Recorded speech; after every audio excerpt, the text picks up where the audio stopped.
Today, I dropped my review of the new Sharon Van Etten and the Attachment Theory project, the singer-songwriter's first indulgence into a full rock band experience, one that I went into with at least semi-high expectations. I have enjoyed Sharon Van Etten's music for quite a long time. I thought her last album, that not a whole ton of people seem to even tune into, was pretty good, and I also enjoyed the first and the third singles from this record, Afterlife and Trouble. But now having the ability to unpack the entire thing, I think this is a little bit of a miss from Sharon Van Etten.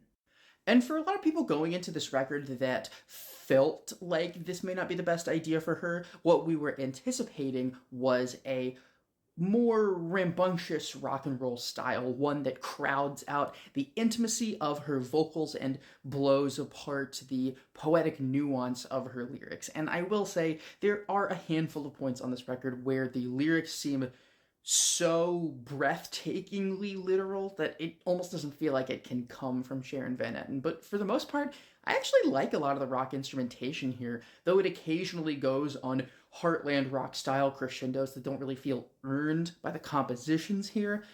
There are several instrumental highlights among both the singles and the deep cuts.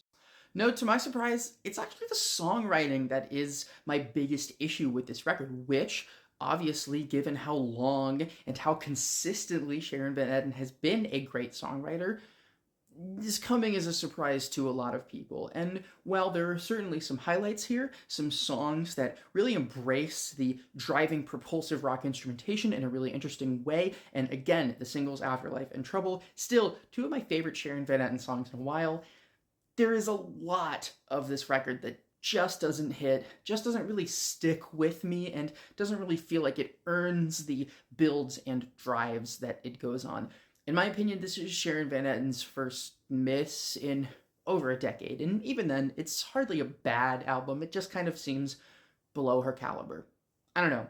Let me know what you guys thought of the record in the comments, and if you want to read my full thoughts on this entire album, go to my blog right up here and read the review.